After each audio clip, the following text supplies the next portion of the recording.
Assalamualaikum warahmatullahi wabarakatuh.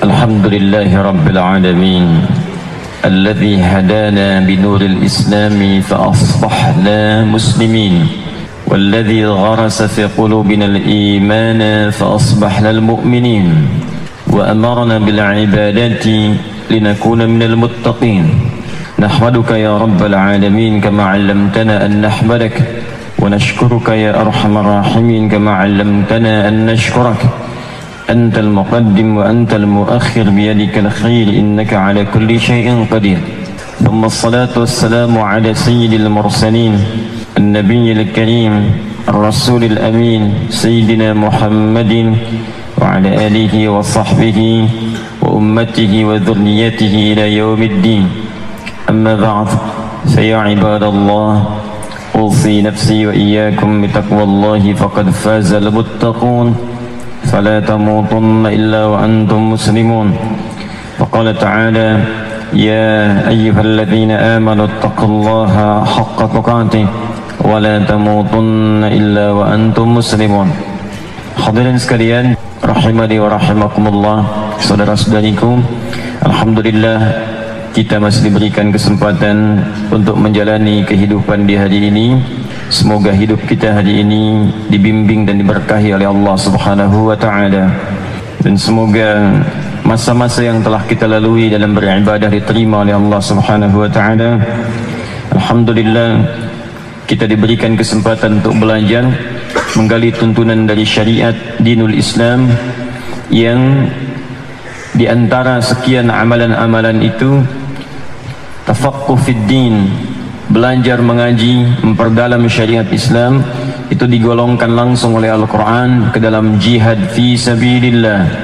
Bahkan diserupakan dengan orang-orang yang langsung berjuang ke medan perang dalam kondisi tuntutan ada jihad di dalamnya. Bila tidak ditemukan tuntutan itu, maka tafaqquh fid din, mengaji, memenuhi majlis ilmu, mengikuti ta'lim, ta'allum, itu sejajar nilainya dengan jihad fi sabilillah. Itu ditemukan dalam Al-Quran surah ke-9 At-Taubah ayat 122. Allah berfirman, وَمَا كَانَ الْمُؤْمِنُونَ لِيَنْفِرُوا كَافَّةً فَلَوْلَا نَفَرَ مِنْ كُلِّ فِرْقَةٍ مِّنْهُمْ طَائِفَةٌ لِيَتَفَقَّهُوا فِي الدِّينِ وَلِيُنْذِرُوا قَوْمَهُمْ إِذَا رَجَعُوا إِلَيْهِمْ لَعَلَّهُمْ يَحْذَرُونَ. Dan tidak semestinya semua orang beriman yang imannya kuat itu. Jadi di Quran itu ada alladzina amanu, ada al-mu'minun, itu berbeda. Jadi ada amanu, yu'minun, mu'minun, itu lain. Alladzina amanu itu biasanya diungkapkan bagi orang yang baru beriman, ya, atau dia beriman tapi imannya itu masih harus terus ditingkatkan. Ya, dia baru beriman, menyatakan muslim, ya, baru merasa punya iman, ada standar iman dalam jiwanya, ya, tapi iman itu belum mendorong dia untuk semangat menunaikan ibadah. Ya, kalau kita sekarang melihatnya di KTP-nya Islam, orangnya muslim, tapi sholatnya kadang masih agak terlambat-terlambat. Nah, itu ya ayyuhalladzina amanu panggilannya, disebutkan 68 kali dalam Al-Quran. Karena itu didahului dengan ya, yaitu harfun nida, linida'il qarib wal mutawassit wal ba'id. Ya, huruf ya itu dalam ilmu nahwu itu termasuk huruf panggilan. Ada 14 jenis huruf panggilan. Ada a memanggil yang dekat, ada aya, ada ya, ada wa, ya. Tapi di Quran itu cuma disebutkan ya, disebutkan 361 kali dalam Al-Quran. Itu untuk memanggil yang dekat, yang menengah, khususnya yang jauh. Nah, jadi ketika huruf ya disandingkan dengan kalimat alladzina amanu, seakan-akan Allah menyeru kepada semua pemilik iman, sekalipun imannya belum mampu mendekatkan dia dengan Allah Subhanahu wa taala karena jarangnya dia menunaikan amal saleh. Dipanggil oleh Allah, ya, 68 kali panggilan ini disebutkan dalam Al-Quran. Karena itu setelah ada kalimat ya ayyuhalladzina amanu, itu seringkali disusul dengan amal soleh. Ya ayyuhalladzina amanu kutiba alaikumussyam. Ya ayyuhalladzina amanu aufu bil uqud. Ya ayyuhalladzina amanu la yaskhar qaumin qaum. Kenapa setelah kalimat alladzina amanu terletak amal soleh? Supaya dengan amal soleh itu meningkat kualitas imannya sehingga merasa lebih dekat dengan Allah Subhanahu wa taala. Nah, kalau sudah konsisten menunaikan amal solehnya, terus naik, terus naik, terus naik, maka nanti kalimatnya berubah dari fi'il madhi menjadi mudhari'. Yu'minun. Amanu jadi yu'minun. Beda antara amanu dengan yu'minun. Karena itu kalau dia sudah yu'minun, naik derajat. Pindah nanti. Dari posisi amanu, yu'minun. Semakin dia meningkat terus, maka nanti perpindahannya akan menghasilkan kualitas yang baru disebut dengan takwa. Ya, orangnya disebut dengan taqi. Itu bentuk tunggalnya. Nabi Yahya alaihissalam disebut oleh Allah dengan pribadi yang taqi. Ya, Quran surah ke-19 Maryam, ya, dari ayat 11 sampai 15-nya. Ya Yahya khudhil kitaba biquwwah wa atainahu al-hukma sabiyya wa hananan min ladunna wa zakata wa kana taqiyya. Satu orang taqi. Ya, Hanan at-taqi. Hanan, satu orang yang bertakwa, kan? Baik, kalau jamak namanya muttaqin. Orang-orang yang banyak takwanya, banyak bertakwa kepada Allah, jamaknya muttaqin. Karena itu kalimat yu'minun itu sering kemudian disandingkan dengan kalimat muttaqin karena naik level. Ya, dzalikal kitabu la raiba fi hudan lil muttaqin. Siapa muttaqin itu? Ayat 3-nya, alladzina yu'minuna bil ghaib. Ingat, ada alladzina amanu, ada alladzina yu'minun. Beda antara muttaqin itu dengan yu'minun.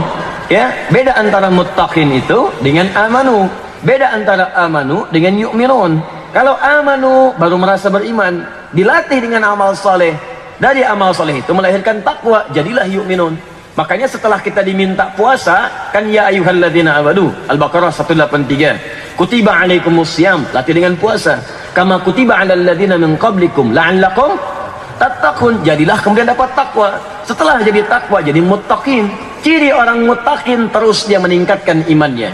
Dalam bahasa Arab, sesuatu yang diteruskan continue tanpa batas ke depannya itu menggunakan fi'il mudhari. Cirinya pakai ya atau hamzah atau nun atau ta di awal huruf kalimatnya, disingkat dengan anita. Hamzah, nun, ya, ta. Jika dalam bahasa Arab ada anita di kalimatnya, di awal katanya, maka ini menunjuk maknanya mudhari. Dalam bahasa Inggris punya 3 arti: present, continuous, future. Sekarang, terus berlangsung, dan sampai kapanpun konsisten dia mengerjakan itu. Kalau menunjuk jamak, tambahkan un di ujungnya. Un. Yu'minu, satu orang, orang yang terus meningkatkan imannya, konsisten. Tambah un di ujungnya, banyak orangnya. Alladzina yu'minun. Karena alladzina bentuknya jamak, disebutkan 1080 kali dalam Al-Quran, maka pasangannya tambah un di ujungnya. Alladzina yu'minuna. Alladzi yu'minu, alladzina yu'minuna. Jadi kalau orang-orang itu sudah konsisten menjaga imannya, maka dia akan konsisten dalam ibadahnya. Makanya orang yu'minun itu konsisten mengerjakan ibadah. Kalau masih amanu, subuh ya tepat waktu, zuhur terlambat 1 jam, zuhur 1 jam, asar terlambat 1 jam setengah, maghribnya nunggu dekat ke isya supaya cepat isyanya ditunaikan. Nah, itu masih amanu tuh. Tapi kalau anda sudah mulai naik, bahkan bukan cuma sholatnya, infak sudah mulai senang. Tadinya masih nanya-nanya kan, putar-putar nih kotak infak mau mobil-mobilan tuh kan, lewat. Udah terbiasa ditungguin. Bahkan kalau ada kotak nggak muter, kotaknya mana ya? Itu sudah begitu. Ngaji Quran sudah mulai, walaupun mulai dari awal-awal, dia nggak merasa sungkan walaupun mulai di Iqra. Nggak apa-apa. Nggak lulus pertama, mulai lagi. Kalau amanu, ya kadang-kadang mau mulai Iqra sudah malu, nggak mau masa disatuin sama anak SD, ya nanti manggil ke rumah, jadi yu'minun naik. Ya kalau terus naik, makanya kalau amanu biasanya sekali amalan, tapi kalau yu'minun itu banyak amalan. Alladzina yu'minuna bil ghaib wa yuqimunas shalah. Apakah sampai di situ? Tidak. Wa mimma razaqnahum yunfiqun. Apa sampai di situ? Tidak. Walladzina yu'minuna bima unzila ilaik wa ma unzila min qablik wa bil akhirati hum yuqinun. Naik. Nanti kalau sudah terbiasa dengan itu, maka stabil keimanannya. Kalau sudah stabil, digantilah dari fi'il menjadi isim. Isimnya isim fa'il, pemilik iman yang stabil. Kalau satu orang disebut mukmin. Kalau banyak orang tambah un di ujungnya, mukminun, maka jadilah kemudian kalimatnya menjadi al-mu'minun. Al-Mu'minun, turun Quran surah ke-23 Al-Mu'minun, yang sudah konsisten dengan amalannya. Kalau sudah konsisten, maka akan lahir pertama Allah berikan rasa bahagia dalam dirinya. Dia ada kenikmatan saat ibadah. Makanya pemilik iman yang betul-betul konsisten itu ada kenikmatan ketika ibadah. Jangankan fardu, ya ketinggalan sunnah pun dia bisa gelisah. Kalau sudah mukminun itu dia ngejar tahajud, Pak, Bu, dia kejar. Jangankan subuhnya, tahajud misalnya ketinggalan satu malam itu gelisah hatinya. Sekarang subuh itu adanya 4.33, dia bangun misalnya 4.30, padahal belum subuh, 3 menit lagi subuh. Itu karena biasa dia tahajud, itu penyesalannya tinggi, ya Allah terlambat saya Allah. Karena biasa dia bangun itu jam 3.34, bangun tahajud dulu. Itu akan ada perasaan seperti itu. Dulu biasa nunggu Ramadan, ya, bahkan kalau masih amanu, Ramadan sudah dekat sepekan, itu bahasanya lain, kok cepet amat ya. Kalau sudah yu'minun, dia tanya-tanya. Tapi kalau sudah mu'minun, Allahu Akbar, baru selesai Ramadan, ya Allah, mudah-mudahan ketemu lagi yang akan datang, ya Allah, percepat datangnya, ya Allah. Itu mu'minun. Nah, kalau sudah merasakan kenikmatan itu, sesuatu yang terasa nikmat yang mendatangkan kesuksesan disebut falah namanya. Falahun. Kalau sudah digenggam, didapatkan dalam diri kita dan tidak mau kita lepaskan, maka rumus jadi ilmu sharaf, tambahkan hamzah, harakatnya fathah, a. Falah tambah hamzah depannya. Kalau sudah ada hamzah harakat fathah, harakat fa-nya sukun, pindah ke depannya. Buang alifnya. Alif yang kata falah, setelah lam buang alifnya karena ada hamzah di depannya. Maka berubah kalimat menjadi aflah. Aflah. Aflah. Turun Quran surah ke-23 ayat pertama. Qad aflahal mu'minun. Kapan al-mu'minun menjadi aflah? Karena dia konsisten dengan amalan. Makanya setelah itu amalan semua. Alladzina hum fi salatihim khashi'un. Kalau amanu tadi baru salat, yu'minun konsisten salat, tapi mu'minun khusyuk salatnya. Sudah nggak bicara lagi salat apa nggak salat. Sudah nggak bicara lagi apakah konsisten atau tidak salatnya, tapi naik kualitas, khusyuk salatnya.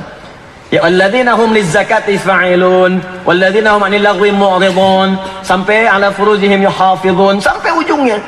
Maka orang seperti ini kata Allah, sudah dia itu kalau sudah mukminun itu seperti pewaris surga Firdaus yang jalan-jalan di bumi. Jadi kalau Anda ingin melihat ahli surga Firdaus jalan-jalan di muka bumi, maka itulah orang-orang yang disebut al-mu'minun tadi, yang kalau salat khusyuk salatnya. Ada orang, nggak ada orang, enak, bisa nangis sendirian tuh. Ya, bukan karena ada orang tiba-tiba jadi khusyuk, jadi lama. Masuk karena banyak orang tahiyatul masjid lama baca Al-Baqarah gitu ya. Kalau nggak ada orang cuman kulhu, balik gitu kan. Nggak seperti itu, dia tuh kelihatan enak. Kadang malam-malam tahajud, ya. Kadang-kadang malah nunggu orang kosong baru dia ibadah supaya nggak kelihatan orang. Al-mu'minun. Ya. Coba naikkan levelnya. Makanya di ujung ayatnya nanti ditutup, ya, dari 9 sampai 11 itu, alladzina yarithuna al-firdausa hum fiha khalidun. Al-mu'minun itu adalah para pewaris surga Firdaus yang mereka itu akan tinggal kekal di dalam surganya Allah Subhanahu wa taala. Jadi kalau sudah seperti ini, maka amalan-amalannya spesial. Nah, apa ciri al-mu'minun itu yang tampak dalam kehidupan? Ternyata di antara amalan mereka senang memburu amalan-amalan tingkat tinggi. Jadi kalau yang salat-salat itu udah standar. Salat standar, infak standar. Apa amalan tingkat tinggi itu? Di antaranya jihad. Jihad fi sabilillah. Kalau tuntutan jihad ini tidak ada, ya secara syariat saya belum datang dibenarkan secara syariat untuk berjihad di medan fisik, maka selevel dengan itu akan dicari. Apa yang selevel dengan itu? Majlis ta'lim, Pak, Bu. Majlis ilmu. Jadi kita hadir di sini ini levelnya sama itu dengan jihad fi sabilillah. Turun ayatnya langsung dan dibuka dengan kalimat al-mu'minun. Makanya berbahagialah kalau ada hamba-hamba Allah, kemudian diringankan langkahnya, lalu kemudian dikuatkan jiwanya untuk datang ke majlis ilmu. Itu perkara yang tidak mudah. Awal-awal mungkin berat. Awal-awal cuma pengen lihat, cuma pengen ikut, tapi sadarilah disitulah kasih sayang Allah untuk menaikkan level keimanan kita lebih dari yang biasanya. Jadi kalau sudah terasa kenikmatannya akan nyaman. Anda kalau sekali nggak datang ke majlis ilmu, rasanya nggak enak hidupnya. Makanya berbahagialah kalau di sekitaran kita itu ada masjid-masjid yang dipenuhi dengan majlis ilmu. Berbahagia itu. Al-Azhar banyak itu majlis ilmunya. Berapa banyak dari pagi sampai dengan petang. Ya, setiap hari Senin sampai dengan Ahad ada semua. Belum geser dikit ke As-Salam, belum ke Al-Ihsan. Ada Baitur Rahim ke sana, ada Al-Ihsan lagi di sana, ada Jannatul Firdaus di sebelah sana. Hampir semua majlis ilmu. Jadi kalau Allah sudah menebarkan sekitar kita kebaikan dan belum juga Anda pengen menepatinya, belum juga Anda ingin mendatanginya, maka dengan cara apa lagi Allah mesti mengangkat iman Anda sampai ke level yang paling tinggi itu. Jadi kalau Anda tidak menjadi orang baik, bukan Allah yang pengen, Anda sendiri yang tidak memutuskannya. Nah, ketika Anda hadir di dalamnya, kata Allah, ini berita baik. Ya, falaula nafara min kulli firqatin minhum ta'ifa liyatafaqahu fid din. Kalau sudah datang ke majlis ilmu itu, maka tingkatkan kualitas imanmu dengan mencari majlis-majlis yang memahamkan engkau tentang agamamu. Jadi tidak semua majlis itu disebut dengan majlis jihad, tidak. Kecuali yang membuat kita paham dengan agama, sehingga dengan pemahaman itu bisa kita amalkan dalam kehidupan. Baik formal atau tidak formal. Formal itu seperti kampus, sekolah, dari mulai SD, SMP, SMA. Ibu cari sekolah yang ibu investasikan anak-anak ibu itu langsung naik level ke tingkat keimanan tertinggi. Dan itu investasi tinggi, Pak. Antum dapat pahala banyak di situ. Kenapa enggak Anda masukkan ke sekolah-sekolah yang diajarkan di situ, teman-teman sekalian? Fikih salat yang bagus, hafalan Quran yang bagus, matematika belajar juga, fisika belajar juga, kimia belajar juga, tapi salat dia belajar, menghafal Quran juga. Itu yang paling bagus. Makanya ketika lulus, bukan cuma lulus sebagai seorang mahasiswa, tapi lulus langsung sebagai seorang mukminun di hadapan Allah Subhanahu wa taala. Jadi ketika dia mengamalkan apa yang dia kerjakan itu, yang dia pelajari, Anda dapat bagian pahalanya. Kalau cuma masalah umum saja, yang tidak beriman pun, yang belum beriman bisa mengerjakan itu. Lantas apa bedanya anak Anda dengan anak orang lain di hadapan Allah Subhanahu wa taala? Itu poinnya. Nah, jadi mohon izin ya, tidak semua tempat itu bisa disebut dengan majlis tafaqquh sepanjang tidak memahamkan kita dengan agama. Ya, justru yang membuat kita jauh dari agama itu yang dijauhi, jangan sampai rusak iman kita. Termasuk menyekolahkan anak-anak yang di situ bisa merusak iman, itu yang bahaya. Sudah tahu zina itu, ya hubungan seksual di luar nikah itu udah pasti salah. Ya tiba-tiba jadi benar misalnya. Ya saya kan katakan anak SD aja tahu hubungan di luar nikah itu haram hukumnya. Anak SD, Anda sekolah sampai tinggi-tinggi sampai S3 masih belum tahu juga. Ya mau tingkat sampai tingkat berapa lagi itu? Ya. Nah, jadi tapi kalau Anda masukkan ke tempat-tempat seperti itu, mendapati lingkungan yang demikian, itu merusak iman Anda, haram hukumnya. Ya, haram hukumnya. Termasuk majlis ilmu yang tidak mendekatkan diri Anda kepada Allah Subhanahu wa taala. Anda ngaji di tempat yang mengatakan semua agama sama, menuju pada Tuhan yang sama, cuman caranya beda-beda, merusak iman Anda, haram hukumnya. Ya, bukan jihad namanya, bunuh diri namanya. Bunuh iman. Ya, jelas ya? Dan berita baiknya, kalau wafat orang ini saat sedang mengaji, maka tadi dibacakan oleh imam kita di rakaat yang kedua tadi. Ya, beliau baca sampai ayat 172. Baca dari ayat 169-nya. وَلَا تَحْسَبَنَّ الَّذِينَ قُتِلُوا فِي سَبِيلِ اللَّهِ أَمْوَاتًا بَلْ أَحْيَاءٌ عِنْدَ رَبِّهِمْ يُرْزَقُونَ فَرِحِينَ بِمَا آتَاهُمُ اللَّهُ مِنْ فَضْلِهِ وَيَسْتَبْشِرُونَ بِالَّذِينَ لَمْ يَلْحَقُوا بِهِمْ مِنْ خَلْفِهِمْ أَلَّا خَوْفٌ عَلَيْهِمْ وَلَا هُمْ يَحْزَنُونَ. Kalau ada orang-orang yang sedang berjuang di sisi Allah, kemudian tiba-tiba dia wafat, datang ajalnya kepadanya, jangan dikira wafat begitu saja, tapi Allah akan muliakan ia saat masuk ke alam kuburnya. Begitu masuk ke alam kuburnya, dia tidak usah capek lagi, dia akan menikmati semua kenikmatan kubur dengan sangat indahnya. Saking nyamannya, dia gembira. Farihina bima atahumullahu min fadli. Datang nikmat, sudah nggak ada ibadah lagi. Yang dalam kubur itu udah nggak ada sholat lagi. Nah, jadi jangan bercita-cita masih sholat di alam kubur. Saya masih pengen baca Quran di kubur, nggak bisa, sudah tinggal nikmat saja. Makanya nanti banyak hadis mengatakan orang yang wafat jihad fisabilillah itu, kalau bisa mau mohon pada Allah, ya Allah kami pengen balik lagi supaya mendapat nikmat lagi, padahal sudah nikmat di dalamnya.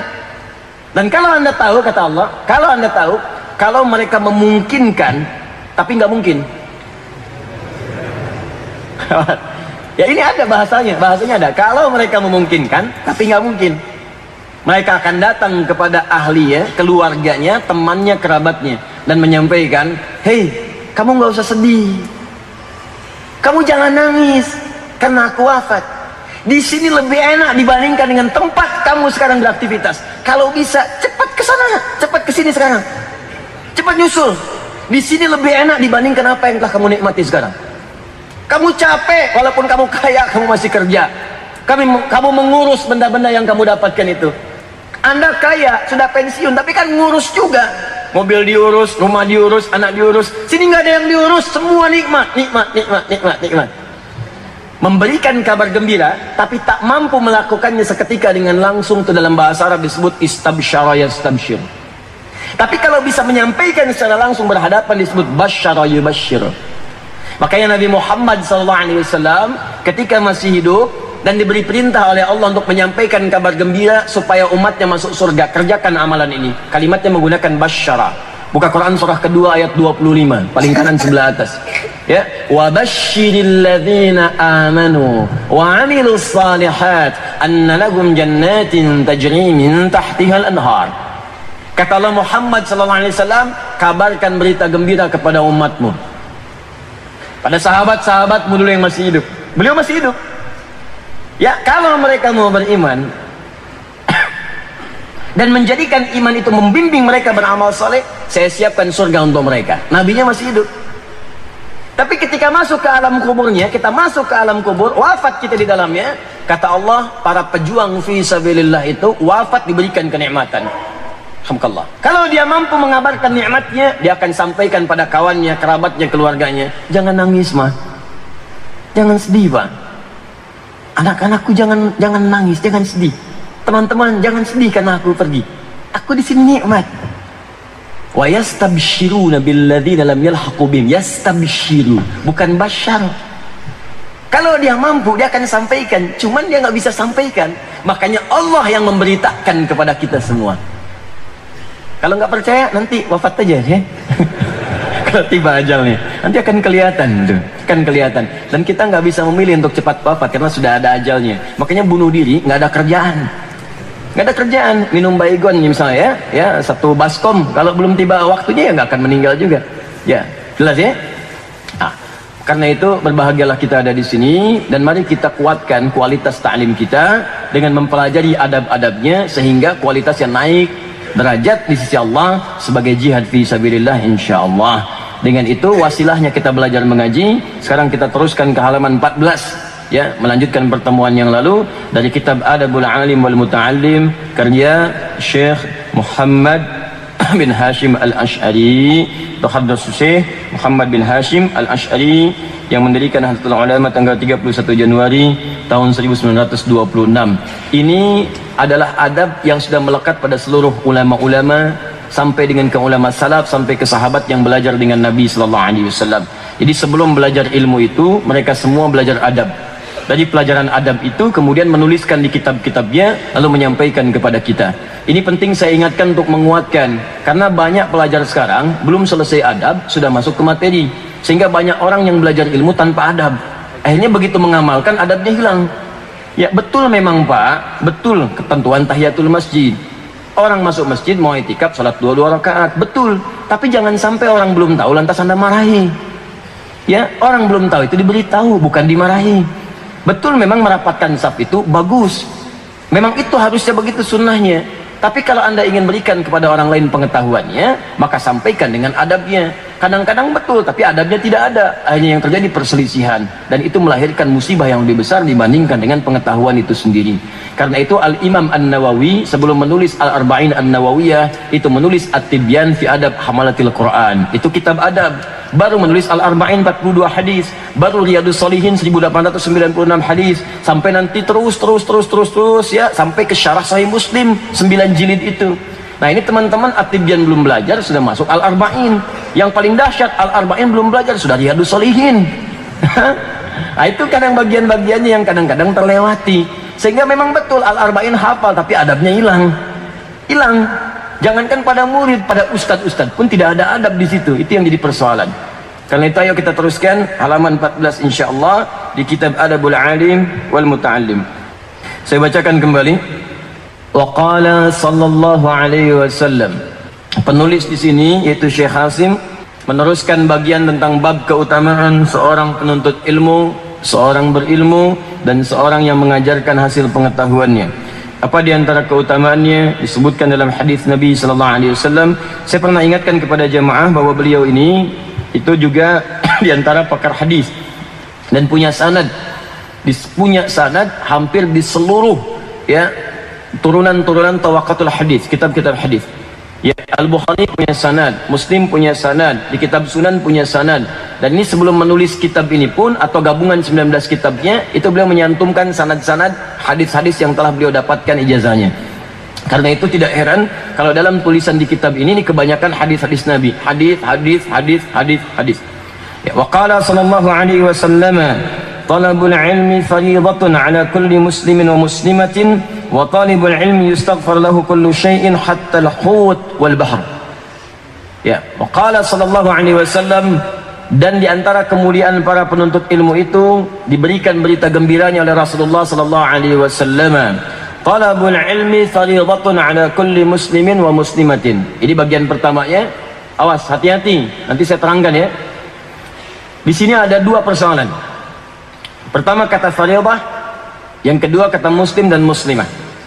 Ya, talabul ilmi fariidatun ala kulli muslim. Itu yang didapatkan di kitab-kitab hadis. Kemudian di sini ada tambahan wa muslimatin. Ya, satu kata fariidah, yang kedua kata muslimah. Saya terjemahkan dulu. Talabul ilmi, menuntut ilmu itu, mencari pengetahuan itu.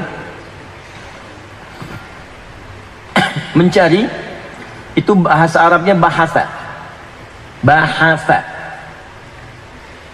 Indonesia, mencari Indonesia, bukan, itu pakai sin, pakai sa, bahasa mencari. Ana abhath anil kitab, saya sedang mencari buku, mana buku saya? Ana abhath sayyarati, saya sedang mencari mobil saya, mana mobil saya? Tapi kalau pencarian itu diikuti dengan keinginan kuat untuk meraihnya, bukan sekedar nyari, tapi pengen betul mendapatinya, itu diganti kalimatnya dari bahasa menjadi tolaba. Karena itu tolaba sering diartikan juga bukan dengan sekedar mencari, tapi minta. Coba, nyari dengan minta, kuat mana? Nyari atau minta? Nyari uang dengan minta uang, beda ya? Pak, saya datang ke sini untuk mencari uang. Baik, maka saya ingin cari pekerjaan. Tolong kalau Bapak ada luang, bisa berikan saya peluang pekerjaan. Itu nyari. Pak, saya kesini mau minta uang. Beda ya? Tuntutannya lebih besar yang kedua, minta. Nah, itu dalam bahasa Arab, kalau Anda datang mencari sesuatu dan menuntut untuk memintanya supaya Anda dapatkan itu, maka kalimatnya berubah dari bahasa menjadi talaba. Nabi ketika mengatakan pada penuntut ilmu untuk mencari ilmu, itu kalimatnya bukan menggunakan bahasa. Kata Nabi tidak berkata begini, bahsul ilmi, tidak. Nabi katakan talabul ilmi. Jadi kalau Anda ingin mencari pengetahuan, jangan cuma sekedar muter-muter nyari, duduk, dengar, lantas pulang, rugi. Kalau cuma begitu bahasa namanya. Anda datang nih, ada apa nih, pengajian, ikut-ikut aja, pengen lihat aja, cuman pengen lihat, datang, lihat, pulang, tapi tidak berusaha mengambil ilmu itu untuk Anda miliki, Anda bawa. Sekarang sedang ada pelajaran mengaji misalnya, ngaji tafsirnya Al-Fatihah, Anda nggak berusaha untuk memahami itu, untuk membawa itu dalam sholat Anda, untuk mengamalkan itu, cuman numpang dengar aja, dengar, datang, kayak mirip-mirip kebanyakan orang sholat Jumat, duduk dengar khutbah, duduk aja gitu kan ya. Ada lagi yang nunggu di luar, udah masuk khutbah kedua belum? Belum ya, ngelihat situasi gitu kan, lihat jam gitu ya. Mohon maaf, kadang-kadang duduk, datang, numpang ngantuk, habis itu tidur ya. Kadang-kadang dibangunin, kadang-kadang ada irama simponinya, belakang ya, tepuk gitu kan, khatib mengingatkan, bangun, selesai sholat ya. Jadi begitu, Allahu Akbar, bangun ya, sholat 2 rakaat, pulang. Cuma numpang datang. Penuntut ilmu kadang demikian, ada yang demikian, datang, dengarkan, pulang. Kadang-kadang yang dicarinya, yang ditolaba, yang dituntut itu bukan materinya, sarapannya, konsumsinya. Mana Al-Azhar? Baitur Rahim aja, gak ada. Al-Azhar ada sarapannya. Jadi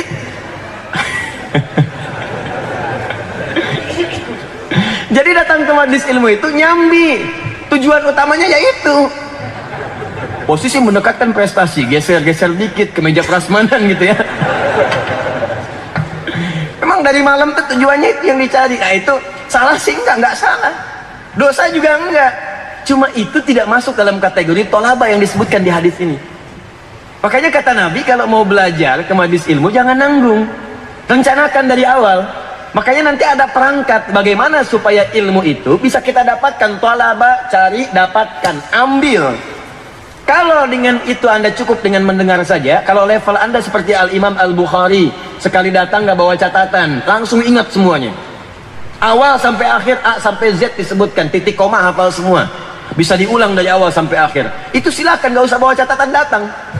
Imam Al-Bukhari datang ke majlis ilmu, nggak pernah bawa catatan, datang umumnya. Begitu datang, dicela oleh kawannya. Ya dicela. Anda ini datang ini kayak mau numpang aja ke majelis ilmu katanya, nggak bawa catatan, nggak bawa perlengkapan. Kata Al-Bukhari, insya Allah apa yang telah saya hafalkan di kepala saya lebih lengkap daripada catatan Anda. Maka dibacakan dari awal sampai akhir pertemuan syekhnya itu, awal sampai akhir, dari mulai alif sampai ya-nya, A sampai Z-nya. Nyampe beritanya kemudian ke Irak, Basrah waktu itu, diundang ke sana oleh 10 ulama hadis. Masih muda beliau ini.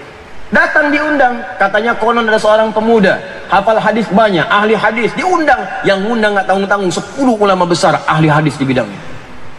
Dikira mau dijamu, betul-betul dijamu. Jamuannya bukan makanan-makanan yang kita nikmati, jamuannya jamuan ilmu. Bagaimana caranya? Diberikan kemudian kursi di tengah-tengah bentuk letter U, kayak sidang gitu. Ya, disimpan kursi di situ satu, dikelilingi 10 ulama. Begitu datang dipersilahkan duduk, satu orang ulama bertanya 10 hadis kepada beliau. Hadisnya dibacakan, sanadnya diacak, matannya diacak. Dia harusnya innamal a'malu binniyat, ya misalnya sampai ke Umar bin Khattab, diacak sanadnya.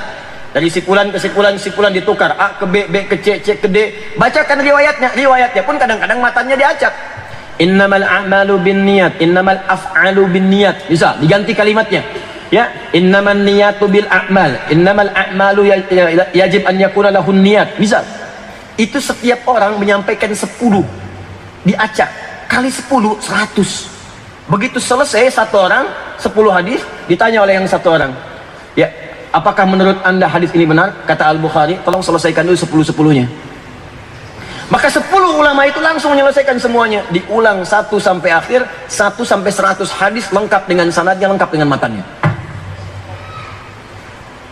Nah, jadi kalau teman-teman seperti Imam Al-Bukhari, boleh nggak bawa catatan, datang aja masuk. Nih saya bacakan ya, ulang nih. Sautus safiril bulbuli hayyaja qalbi thamili al-ma'u wa zahru ma'a ma zahri lahdhul muqali fa anta ya sayyidali wa maulali katam fakam tayyumuni ghazayyilun uqayqali qataftuhu min wajhatin min fi'li hadhar rajuli faqala la la la la faqad ghadamu harwili wal walad wali ya wailali faqultu la tuwalwili fabayyinu lu'lu'ali qalat lahu hina kadha in arwadidul muqali kahatan kakailali tabtabuli. Ayo ulang. Ada Al-Bukhari di sini.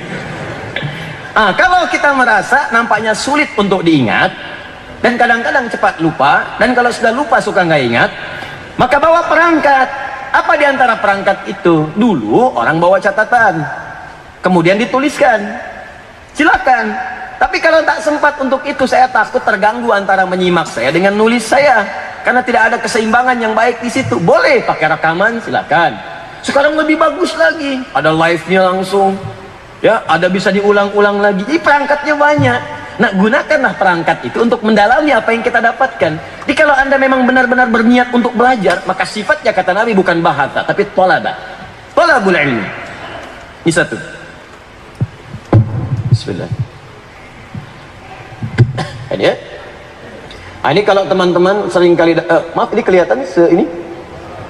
Oh ya, saya perbesar ya. Gak apa. Ini kecilnya, ini versi kecilnya. Ini versi besarnya.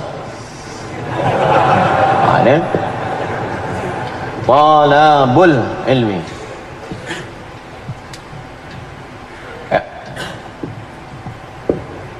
Talaba, meminta sesuatu, menuntut sesuatu, mencari dengan tuntutan, mencari sampai mendapatkannya. Makanya sering diartikan menuntut ilmu. Kalau nuntut itu kan sampai dapat.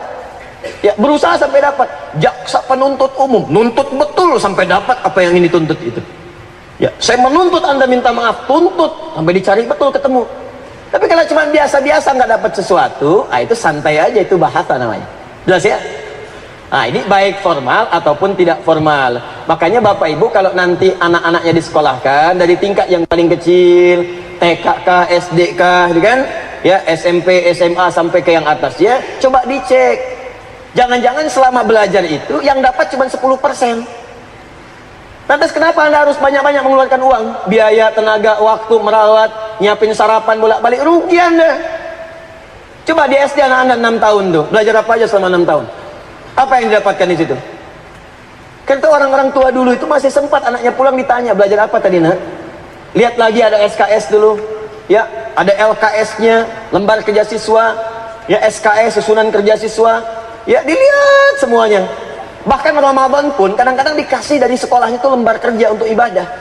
Catat, kejar-kejar khotib, kejar-kejar orang yang tausiah, minta tanda tangan, ngerangkum gitu kan. Itu masih ada tuh dulu. Sekarang udah mulai berkurang kontrol itu. Saya sayang Pak kalau Bapak banting tulang, banting kaki, banting tangan, banting segala lah. Ya, keringat keluar untuk mencari mendapatkan sesuatu harta, kasih ibu capek bangun malam dari mengandung, melahirkan, merawat, menyekolahkan. Itu kan ngantar itu investasinya banyak. Pernah nggak ibu cek anak ibu dapat apa di sekolah? Anak bapak dapat apa? SD baru masuk, SPP sudah berapa uang masuknya? Uang pangkal, uang bangunan. Dapatnya apa? Jadi jangan sampai Anda investasi tapi Anda nggak dapat apa-apa, rugi. Nih, tuntut. Kalau belum dapat sesuatu, maka di situ ada bincang. Ya, ada forum orang tua, ada diskusi dengan pihak sekolah. Supaya apa? Supaya anak kita mendapatkan apa yang telah Nabi gariskan tadi. Makanya jangan sampai ada anak sekolah tapi tak paham apa yang ia pelajari di sekolahnya. Walaupun itu misalnya sekedar ilmu-ilmu umum, matematika sampai paham. Karena matematika berguna nanti dibawa ke agama.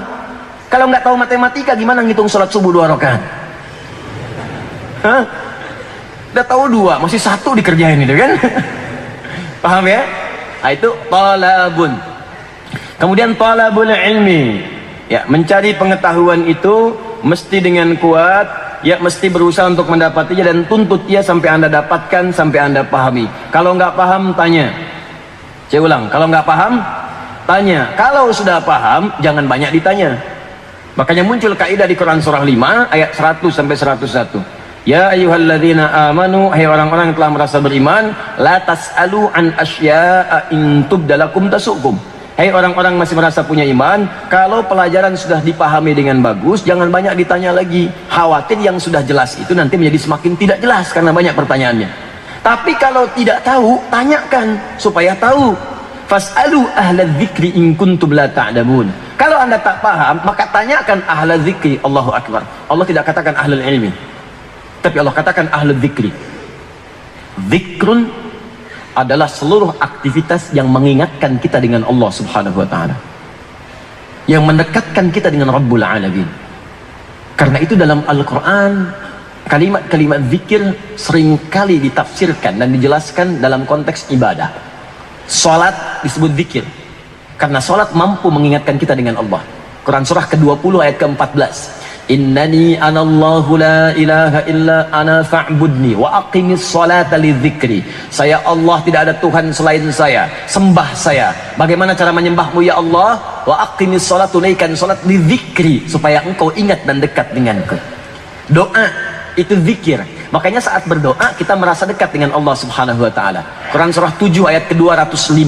Wadhkur rabbaka fi nafsika tadarruan wa khifatan wa dunal jahli minal qaul. Kata Allah, kalau sedang ada masalah berdoalah. Minta kepadaku dengan sepenuh hatimu, dengan sepenuh jiwamu, dengan khusyuk penuh harap, minta kepada Allah. Ya, Anda pasca salat berzikir. Subhanallah, subhanallah, alhamdulillah, alhamdulillah, Allahu akbar, Allahu akbar. Itu zikir. Kenapa disebut zikir? Karena mampu mendekatkan kita dengan Allah. Turun Quran surah ke-4 ayat 103. Fa idza qadaitumus sholata fadhkurullaha. Kalau Anda telah selesai menunaikan salat, segera berzikir kepada Allah Subhanahu wa taala. Baca Quran. Baca Quran itu zikir.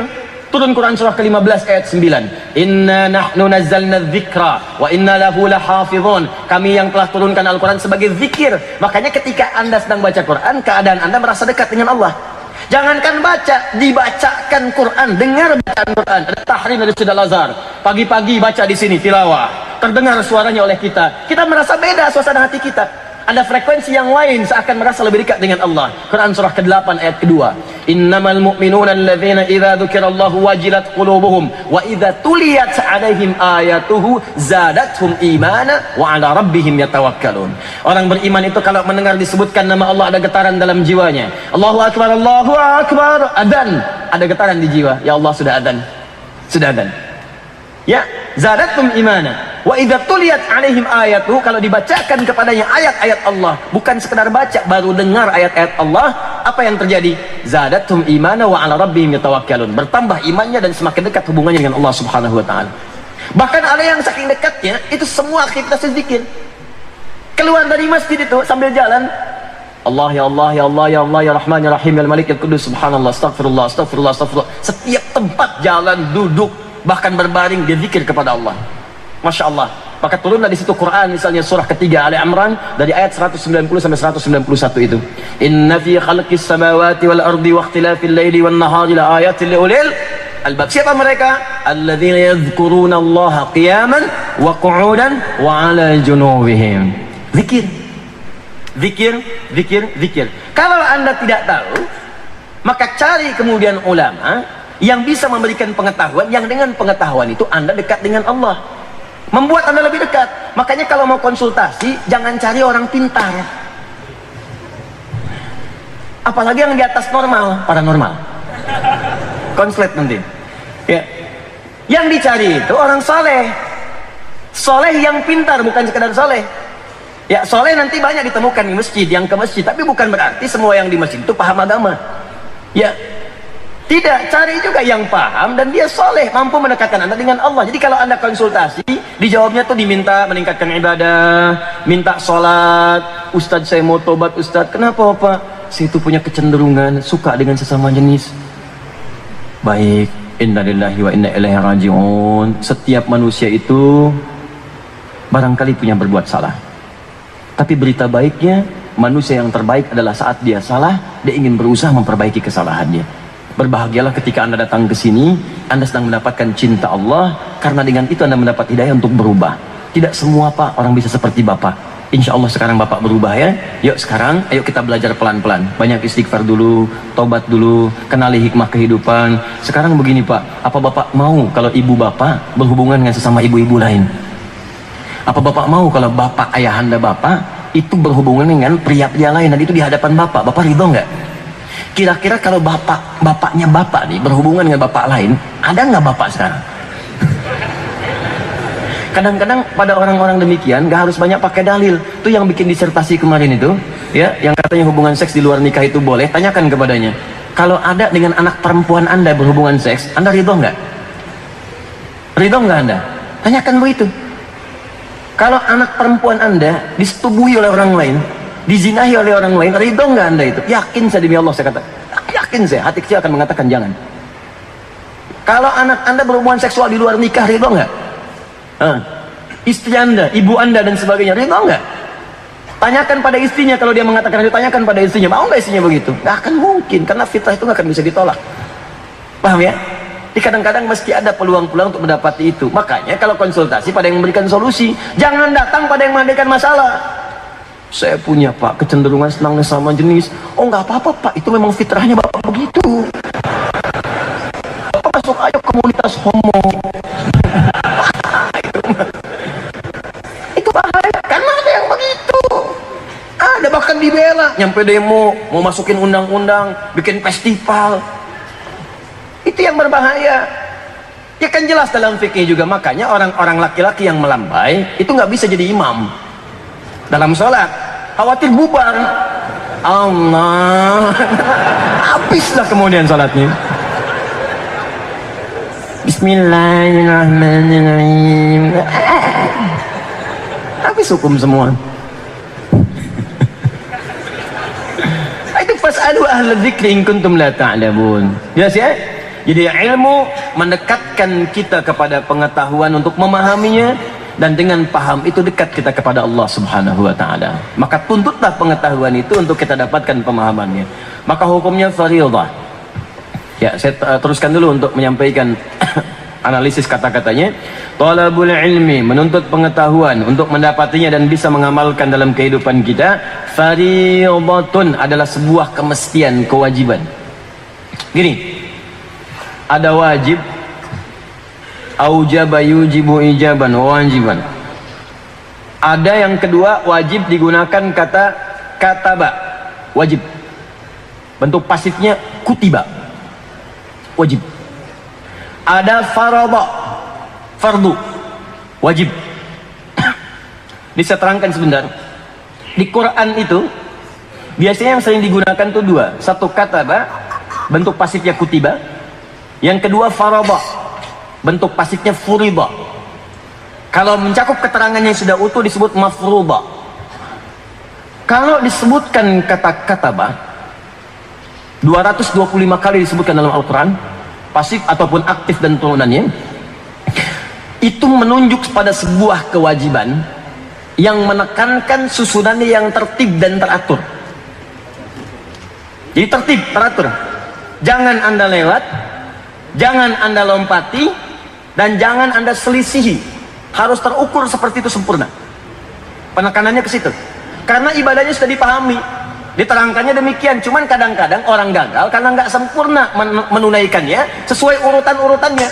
Kadang ditunaikan dengan cepat, kadang ada yang berhenti di tengah-tengah, besoknya lanjut lagi. Ya nggak bisa seperti itu. Karena itu ketika Allah mewajibkan sholat dan mewajibkan puasa, kalimatnya menggunakan turunan kata-kata. Contoh sholat, buka Quran surah keempat ayat 103, paling kanan pertengahan.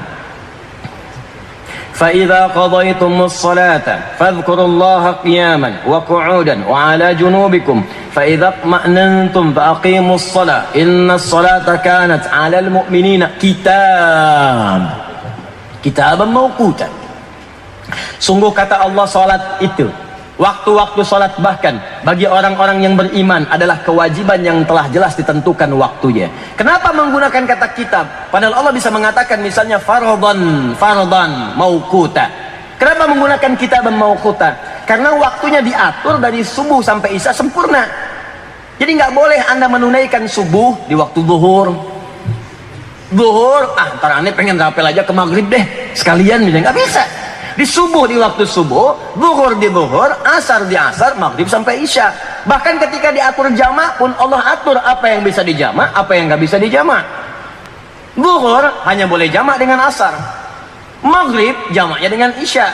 Subuh nggak bisa dijamak, makanya diletakkan oleh Allah jauh ke zuhur, jauh ke isya. Silakan cek. Makanya nggak bisa menjamak subuh dengan isya misalnya, karena waktunya dibuat jauh. Ya, saya pernah waktu sekolah di pesantren tuh, pernah saya kisahkan dia. Ada teman yang Masya Allah berubah pengen jadi baik tuh, bangun malam Jumat, besoknya libur, masih bangun tahajud, bangun jam 2 dia. Ya udah mandi, tahajud, khusyuk gitu kan. Saya aja masih istirahat waktu itu. Terus saya bangun-bangun, lihat dia sholat. Ya 2:30, kemudian kita kamar mandi, udah mandi, balik, sholat. Tapi waktu mau subuh, tidur. Wah, saya pikir mungkin dia kelelahan, nanti dia nyusul dah. Kan? Saya ke masjid tuh. Nah pulang dari masjid, masih tidur. Oh saya pikir dia udah sholat lah, mungkin saya aja yang nggak lihat. Saya kemudian beraktivitas, tapi saya lihat-lihat lagi udah jam 7, setengah 8. Ini orang posisinya nggak berubah nih. Jadi saya tinggal ke masjid begini-gini aja gitu. Terus penampilan kan kelihatan pak. Jadi kalau orang sholat itu kan auranya beda gitu. Ya ada bekas wuduknya, ada lainnya. Ini lain, ini begitu-gitu aja. Ya jadi wujuduhu ya kahakada. Jadi wajahnya emang begitu aja gitu. Habis itu saya coba tepuk, saya tepuk lagi, bangun. Kenapa nih katanya? Saya nggak lihat antum subuh tadi di masjid. Ini takut salah aja, mohon maaf nih saya bangunin. Antum udah subuh belum? Adi ini gimana? Kan udah saya jamak dengan tahajud tadi. Ada jamak ke atas tuh. Makanya dalam sholat ini mesti teratur. Subuh ya subuh, zuhur ya zuhur, asar ya asar, kecuali ada kondisi tertentu yang sifatnya memang tidak sewajarnya. Tertidur ya dari malam misalnya, bangun-bangun asar. Ada yang begitu? Saya pernah di Tripoli, ada teman lagi tuh tidur, bayangkan 2 hari 2 malam nggak bangun, bangunnya pas hari kedua. nggak tahu lelahnya seperti apa lah gitu. Mungkin itu Ashabul Kahfi kontemporer. Nah itu kalau orang ketiduran, tidur, kecapean, lelah gitu, tiba-tiba bangun di waktu misalnya zuhurnya, maka seketika tibalah waktu sholatnya saat itu. Dia kerjakan sekaligus subuh, sekaligus zuhurnya pada saat itu. Bukan lewat. Ya Allah, saya kelewatan, saya tobat, ya Allah. Tapi nggak diulang sholatnya, nggak dikerjakan. Nah itu tetap dia harus mengerjakan sholat sesuai waktu bangunnya. Ya itu hadisnya sahih. Jadi sholat orang yang tertidur pada waktu bangunnya, saat itulah kemudian dia menunaikan sholat. Ya karena itu kalimat sholat menggunakan kitab mauquta. Puasa kan diatur menggunakan kitab. Ya ayyuhalladzina amanu kutiba alaikumus syiyam. Kenapa menggunakan kata kutiba? Karena puasa diatur oleh Allah Subhanahu wa taala dengan teratur, kapan buka, kapan puasa, apa yang dikerjakan saat puasa, apa yang dikerjakan saat buka. Silahkan Anda puasa dari mulai fajar sampai dengan maghrib. Jadi kalau mau makan habis maghrib baru makan, nggak boleh makan di tengah-tengah. Kalau mau minum habis maghrib. Kalau Anda ingin makan habis maghrib, ya. Kalau Anda ingin berhubungan seksual habis kecepatan habis maghrib. Malamnya boleh, ya silahkan aja, tapi jangan siang-siang. Yang bilang habis maghrib. Tidak. Ya boleh berhubungan seksual. Kapan waktunya? Nanti malamnya, siangnya dilarang. Makan dilarang, minum dilarang, ghibah dilarang, maksiat dilarang. Makanya sudah fitrah, begitu siang-siang itu semuanya itu menjadi tertekan dalam diri kita. Maksudnya ditekan, gak boleh muncul ke permukaan. Bahkan yang paling unik, ahli maksiat bisa libur saat puasa siang. Karena bayangkan, siang tuh libur dia. Mau nyuri, gak mau, puasa dulu. Koruptor juga kalau Ramadan bikin pengajian. Libur dulu tuh. Ya orang pemarah nggak marah saat puasa. Anda bayangkan, pemarah bisa nggak marah saat puasa. Tugas memang tiap hari marah, kalau nggak marah memang hidupnya. Ya, jam 6 kurang seperempat sebelum buka dicela orang bisa-bisa, dia bisa nggak marah. Yakin, marah nggak? Kawan bingung tanya, Bapak kok nggak marah Pak? Biasanya marah ntar habis maghrib. Itu kalau ingat, ya itu lupa. Nah, itu kitab dengan kitab.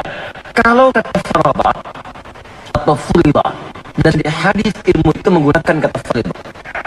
Alhamdulillah. Talabul ilmi faridatun. Kenapa bukan kitabun? Kenapa bukan maktubun tapi faridatun? Kalau kata farida, furida, farida, mafruda itu muncul dalam Al-Quran dan hadis, maka umumnya menunjuk pada kewajiban yang terkait dengan hukum fikih. Kewajiban yang terkait dengan hukum fikih. Prakteknya ibadah, ya, yang praktikalnya penekanannya kuat. Jadi ilmunya terkait, bukan praktikal untuk sholatnya, bukan puasanya, tapi ilmunya dibawa dalam praktek fikih. Pengetahuannya dibawa dalam praktek fikih. Karena itu ketika Allah kemudian menetapkan hukum waris, itu menggunakan kalimat mafruḍah. Kitab mafruḍah, kitab waris itu teratur, jangan diotak-atik. Ya, kalau sudah perempuan itu, ya setengah bagian dari laki-laki, kerjakan demikian. Ibu 1/6, ya 1/6 kalau ada anak. Kalau tak ada 1/3, ya 1/3. Ya, suami dapat berapa? 1/4. Ada anak 1/8. Ya, misal. Dengan demikian kerjakan seperti apa yang telah Allah tetapkan. Tetapkan, selesai. Anak laki-laki misalnya asabah. Ya, dengan perempuannya tuh dua-duanya asabah ma'al ghair. Kumpul itu kitab. Tapi ketika Allah meminta untuk dipelajari dan diamalkan menggunakan kata furidah, mafruḍah. Mencari ilmu, kenapa kemudian kalimatnya menggunakan kata faridah? Karena seakan-akan Allah memberikan isyarat kepada kita, hei, kenapa lewat lisan Nabi saya tekankan kamu mencari ilmu supaya dikuasai, dipahami dengan baik, bukan sekedar datang dengarkan pulang, supaya ilmu itu bisa dipraktekkan di bawah saat menunaikan ibadah-ibadah fikih. Dan dengan pemahaman saat belajar itu kamu akan nikmat ibadahnya. Saya tanya pada Anda ya, kita barusan sholat subuh tuh. Berapa kali kita sholat subuh seumur hidup kita? Berapa kali kita sholat subuh sampai isya seumur hidup kita? Pertanyaan saya, dari ribuan kali kita sholat ruku dan sujud kepada Allah, apakah Anda sudah paham bacaan yang kita bacakan dalam sholat tadi? Pahamkah kita bacaan ruku yang kita bacakan? Mengertikah bacaan sujud yang kita ungkapkan tiap hari? Jadi berapa persen bacaan sholat yang kita pahami? Anda menginginkan khusyuk dalam sholat, tapi Anda nggak ngerti yang dibaca dalam sholat, bagaimana bisa khusyuk? Pekerjaan dunia saja Anda sampai ikut training sampai bisa paham pekerjaan itu. Nggak paham nggak bisa kerja. Ini pekerjaan akhirat yang kita bawa sampai wafat, sampai pulang kepada Allah. Dan anehnya tiap hari dikerjain 5 kali sehari paling minimal, tapi yang dibaca itu nggak ngerti-ngerti. Mau sampai kapan? Dan bagaimana kita bisa khusyuk dalam sholat? Sahabat Abu Bakar As-Siddiq baru takbir sudah gemetaran. Allahu Akbar, takbir keluar dari matanya. Ada yang bertanya, ya Amirul Mukminin lima hakadha. Amirul Mukminin kenapa seperti ini? Saya lihat Anda tadi bergetar, takbir, kemudian bergetar, seakan-akan Anda ketakutan dan keluar dari mata Anda. Kata beliau, saya khawatir ketika mengucapkan Allahu Akbar membawa perasaan lebih besar dalam jiwa saya. Allahu Akbar itu Allah Maha Besar. Kita mengatakan Allah yang Maha Besar, tapi kadang-kadang dalam hidup kita tuh suka merasa besar dibandingkan dengan orang lain. Merasa hebat dibanding dengan teman, merasa lebih dibandingkan dengan kawan, merasa yang paling unggul, merasa yang paling pintar, merasa yang paling kaya, merasa paling hebat. Abu Bakar itu takut dalam sholat pun dipandang merasa yang paling khusyuk dibanding yang lainnya. Coba, itu baru takbir. Takbir, tangan bergetar. Ya, mirip orang sekarang sholat di puncak di luar, subuh-subuh, takbir gemetaran gitu. Paham nggak? Nah, itu kan baru yang kecil yang kita kerjakan tiap hari, tapi maknanya besar. Ini rumus Nabi kalau dipakai tadi tuh, belajarnya benar, pahami sampai betul, maka nikmat ketika dipakai ibadah. Berapa ratus ribu jamaah kita yang berangkat haji tiap tahun? 200.000, 250.000. Sekarang 2 juta orang semua kumpul. Coba, saya ingin tanya betul deh, yang berangkat kemarin tawaf dari mulai wukuf, kemudian setelah itu dari mulai mabit, dari Muzdalifahnya sampai ke Munanya, sampai tawaf macam-macamnya, berapa persen yang dipahami dari semua itu? Jangan-jangan tawaf berputar tapi nggak paham yang dibacakan, nggak ngerti yang dilakukan. Bagaimana bisa mendapatkan mabrur kalau jalan untuk mabrur itu pun tidak kita pahami dengan baik? Anda berputar-putar depan Ka'bah, tawaf, berputar searah jarum jam, tapi nggak ngerti yang dibaca. Bahkan saking inginnya ibadah itu mudah, doanya itu yang harus dibacakan, itu pun telah diajarkan. Bahkan orang belum berangkat pun sudah paham. Cuman 2, dari Hajar Aswad ke Maqam Ibrahim. 1, itu pun hafal. Allah yarham kayak jarifin ilham. Banyak mengajarkan kalimat itu. Subhanallah walhamdulillah wala ilaha illallah wallahu akbar. Hajar Aswad, Maqam Ibrahim, hafal. Orang belum berangkatnya udah hafal. Yang kedua, dari Rukun Yamani ke Hajar Aswad, itu Masya Allah dalam kepala, apa deh? Bukan di luar kepala. Nggak ada hafal di luar kepala. Di luar kepala itu belum hafal. Apa dalam kepala? Bahkan punya istilah sendiri. Rabbana atina fid dunya wa fil akhirati wa qina adzabannar ya aziz ya ghaffar ya rabbal alamin. Rabbana atina fid dunya hasanah. Hafal. Yang belum berangkat pun hafal, bahkan punya istilah sendiri. Doa apa namanya? Doa sapu jagat. Cuma orang Indonesia, orang Arab gak tahu sapu jagat. Tanya orang Arab, at-tadri sapu jagat? Hah? Sapu jagat, orang kita tuh luar biasa. Doa sapu jagat, doa sapu nggak ada jagatnya, doa jagat nggak ada sapunya, ada semua. 2 itu, selebihnya bebas. Bisa pakai bahasa Indonesia, bahasa Sunda yang Sunda, Jawa yang Jawa, minta aja senikmatnya. Betapa banyak orang yang nggak paham dengan itu, sehingga terbebani dengan doa-doa yang tidak dia butuhkan pada saat itu. Anda kan minta solusi dari masalah Anda. Kenapa Anda baca sesuatu yang tidak ada kaitan dengan permintaan Anda? Makanya dari Maqam Ibrahim sampai Rukun Yamani bebas kita minta. Pertama minta untuk ayah Anda, putaran kedua untuk ibu Anda, ketiga untuk Anda, keempat istri Anda, ya. Ya, kelima jangan dibalik, keempat istri Anda, bukan istri Anda 4. Ya, keempat istri Anda, kelima anak Anda, kan? Keenam tetangga Anda yang dekat, kerabat, ya. Ketujuh kemudian saudara-saudara jauh Anda.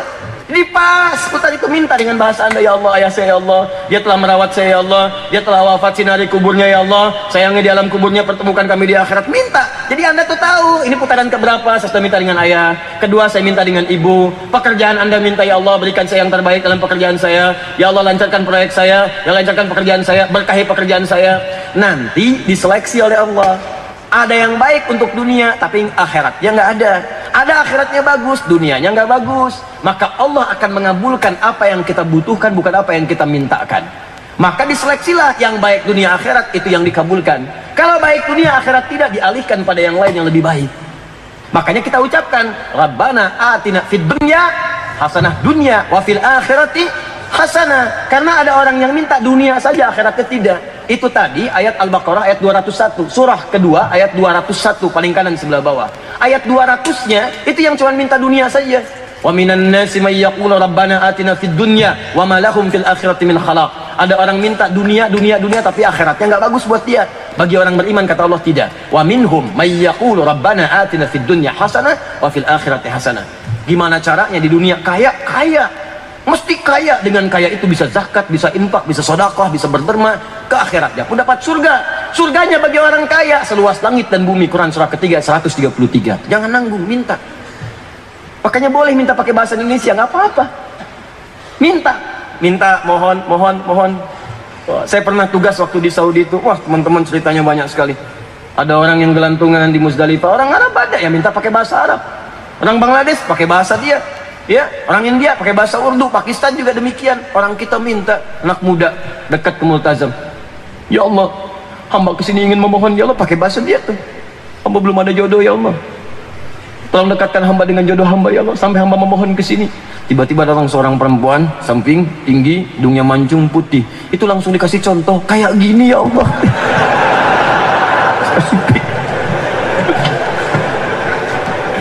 Ada aja sempet-sempetnya begitu tuh. Tapi benar Pak, pulang-pulang dia nikah.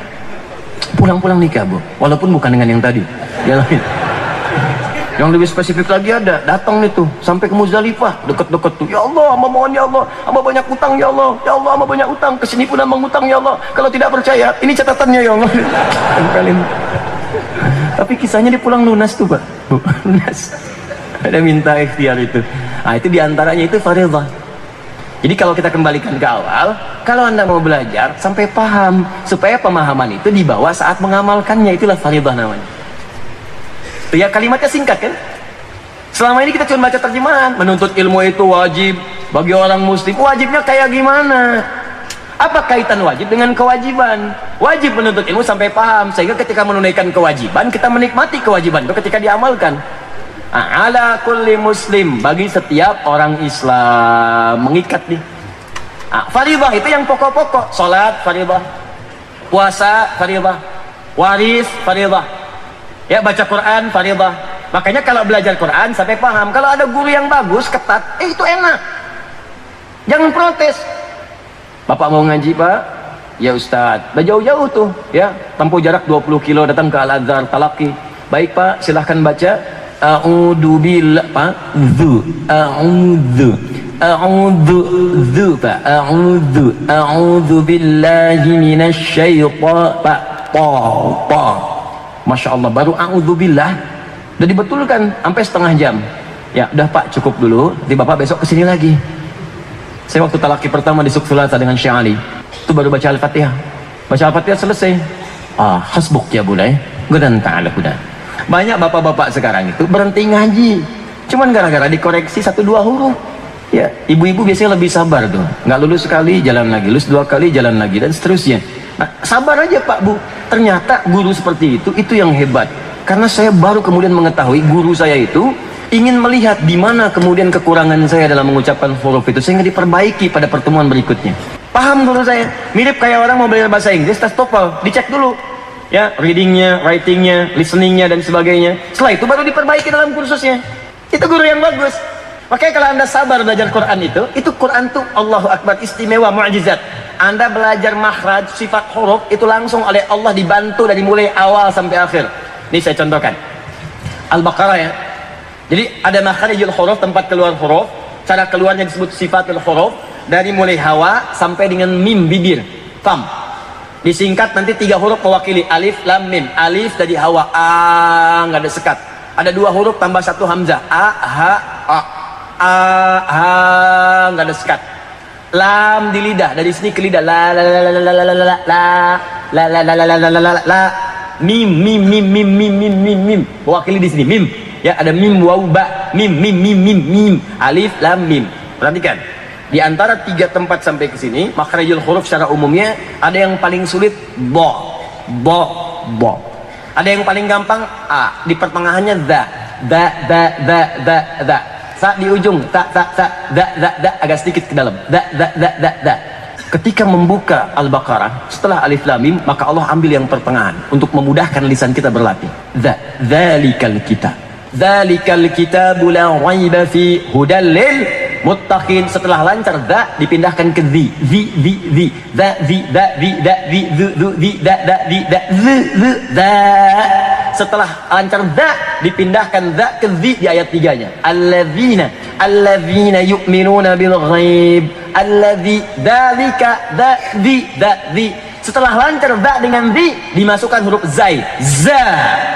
Karena sering orang tertukar da dengan za. Iza zulzilatil ardu, izazu, idazu. Yang benar idazu. Idza zulzilatil ardu zilzalaha. Ada yang baca pakai za, idazu, ada izazu, ada yang ijajul jilatil ardu, dijilat-jilat. Makanya begitu selesai di dzalikal kitabu la raiba fi hudal lil muttaqin, da alladzina yu'minuna bil ghaibi wa yuqimunas shalah wa mimma razaqza za di za. Begitu lancar za dipertemukan di dengan zi. Ayat keempatnya walladzina yu'minuna bima unzila ilaihi. Tuh.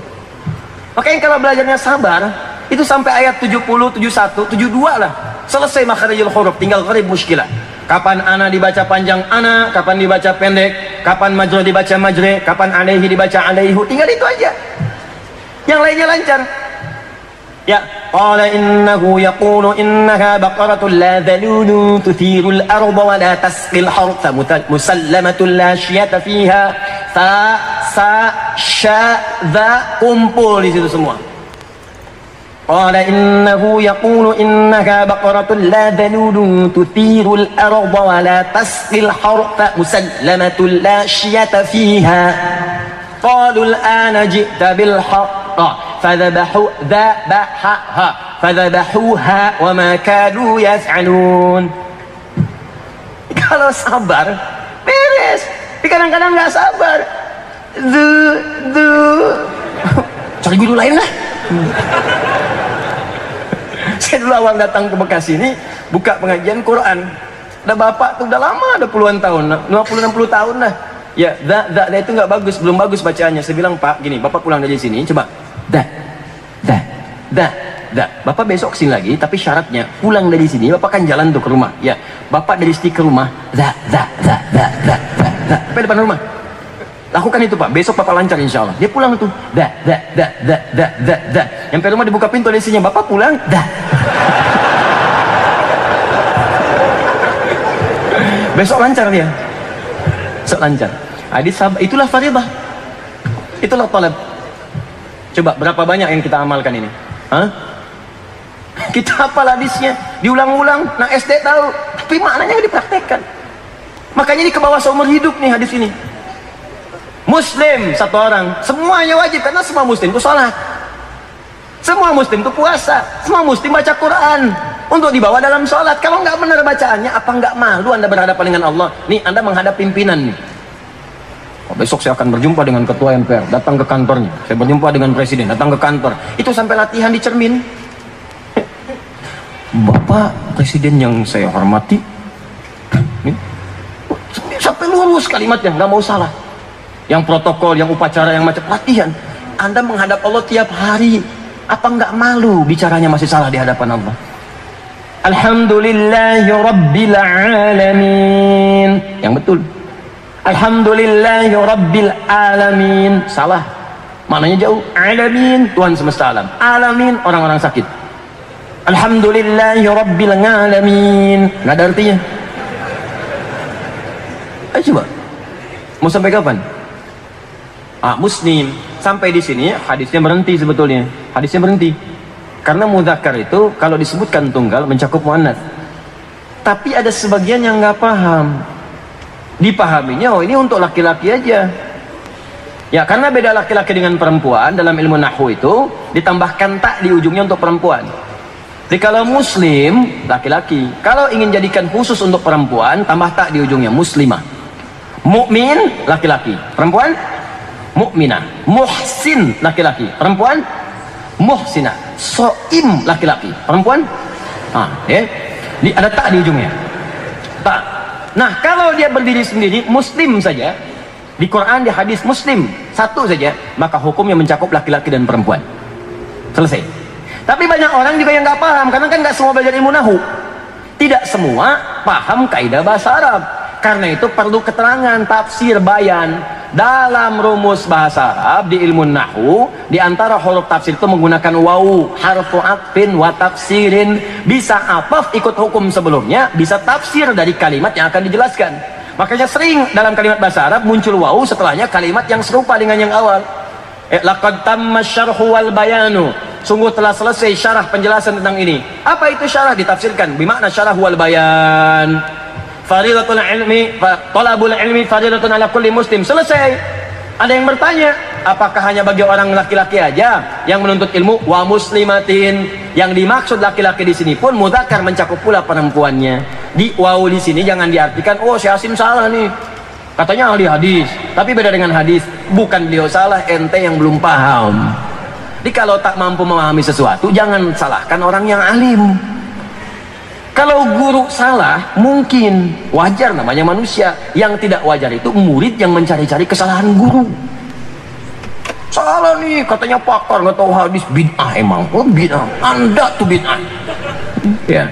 Jadi kalau belum paham sesuatu tuh gali dulu. Jadi wow di sini yang baca kitabnya ya, yang ada kitab di sini yang udah dibagikan, itu kalau bagi, makanya saya katakan coba sebarkan kopiannya supaya Anda belajar dari situ. Jadi kalau sudah paham, tinggal kemudian tandai di situ. Wow di situ harus tafsir. Ya, wa muslimatin, dan yang dimaksud mudzakkar itu mencakup perempuan juga. Jadi nggak ada beda laki-laki perempuan, Bu. Laki-laki sampai paham, ibu paham juga. Salatnya supaya sama-sama enak. Jadi di sini wawunya harf tafsir untuk menerangkan kalimat muslim mencakup juga muslimah. Paham sampai sini? Baik. Terakhir, wa talibil ilmi yustaghfaru lahu. Ya, man fis sama'i wal ardi hatta al-hut allati fil bihar, atau hatta al-hut fil bahar. Kalau di hadis riwayat Ibnu Majah nomor hadis 233, ya, kalimatnya berbunyi wa talibul ilmi yustaghfaru man fis samawati wa man fil ardi hatta al-hitan allati fil bihar. Bentuknya jamak. Di sini mengambil kalimat tunggal hatta al-hut, ya, fil bahar. Semua penuntut ilmu yang menuntut ilmunya seperti ini, kalimat penutup. Kalau Anda datang ke majelis ilmu, belajarnya seperti apa yang digambarkan Nabi tadi. Datang untuk memahami, dipakai ibadah, sama-sama mengevaluasi ibadahnya kepada Allah, jadi lebih baik lagi. Maka sejak Anda berangkat dari tempat kediaman Anda sampai datang ke majelis ilmu, sampai pulang lagi, itu dimohonkan oleh seluruh penduduk langit dan bumi yang soleh-soleh di hadapan Allah supaya diampuni dosanya. Hatal hitan allati fil bihar, sampai-sampai paus hiu yang ada di lautan. Kalau kita tahu, kata Nabi, mereka memohonkan ampunan bagi para penuntut ilmu. Jadi tiap hari mereka berzikir. Zikir dengan cara yang tidak kita ketahui. Ya Allah ampuni penuntut ilmu, ya Allah, ya Allah ampuni penuntut ilmu, ya Allah. Bahkan di hadis Ibnu Majah tadi, di awalnya itu malaikat sampai membentangkan sayapnya sejak Anda keluar dari rumah. Ya, ini bunyi hadisnya, bunyi lengkapnya. An Abi Darda radhiyallahu taala anhu qala qala Rasulullah sallallahu alaihi wasallam. Hadis riwayat Abu Darda, semoga Allah meridai kepada beliau. Beliau menyampaikan dari Nabi sallallahu alaihi wasallam, "Man salaka tariqan yaltamisu fihi ilma, sahalallahu lahu tariqan ilal jannah." Siapa yang menyiapkan dirinya menempuh perjalanan untuk belajar menuntut pengetahuan sampai dia paham untuk mengamalkannya, maka setiap langkah yang dia lakukan akan dijadikan oleh Allah untuk meringankan langkahnya ke surga. Belum selesai. Wa innal malaikata la tadau ajnihataha ridhan li talibil ilmi. Dan kalau Anda tahu, semua penuntut ilmu itu sejak dia berangkat dari rumahnya, malaikat sudah membentangkan sayapnya memberikan ridha kepadanya. Di antara makna ridha adalah memohonkan ampunan kepada Allah. Ya Allah ampuni si fulan, ampuni si fulan. Cuman sifat malaikat enggak ditampakkan supaya Anda tidak kesulitan berangkat ke tempat belajar menuntut ilmu. Kalau malaikatnya tampak, enggak jadi Anda balik. Ya, begitu keluar, tiba-tiba sayap membentang. Siapa? Malaikat maut. Balik lagi. Itu yang kita ambil. Jadi hadisnya sudah lengkap di halaman ke-14. Hari ini kita ambil satu hadis dulu saja. Itu pun maknanya sudah luas. Ya, jangan-jangan terlampau banyak, nanti sulit mengamalkan. Lebih baik kita ambil sedikit-sedikit tapi mudah untuk mengamalkannya. Maka carilah majelis ilmu yang baik. Kesimpulannya, pertama, Nabi SAW menganjurkan kepada umatnya untuk menghidupkan majelis ilmu. Yang kedua, Nabi SAW memberikan petunjuk kepada umatnya agar mempelajari ilmu dengan semangat dan berusaha memahaminya untuk diamalkan dalam kehidupan. Nabi SAW minta pada umatnya untuk mempelajari ilmu dengan semangat dan berusaha mengamalkannya dalam kehidupan. Ketiga, berlaku hukum yang sama bagi muslim pria laki-laki dan perempuan dalam hal menuntut ilmu. Jadi sama-sama mesti semangat, mesti paham dan dipraktekkan dalam kehidupan. Yang keempat, Nabi SAW memberikan jaminan permohonan ampunan bagi seluruh penuntut ilmu yang belajar dengan benar dari sejak ia berangkat sampai pulang kembali. Baik, yang terakhir, hendaklah para penuntut ilmu mencari tempat belajar baik formal ataupun tidak. Formal itu maksudnya sekolah, kampus dan sebagainya. Tidak itu seperti yang kayak di masjid, ya, majlis-majlis yang tersebar. Baik formal ataupun tidak, yang bisa mendekatkan dia dengan Allah dan memberikan pemahaman yang luas dalam agama. Yang bisa mendekatkan ia dengan Allah dan memberikan pemahaman yang luas dalam agama. Baik, saya kira itu kesimpulan kita.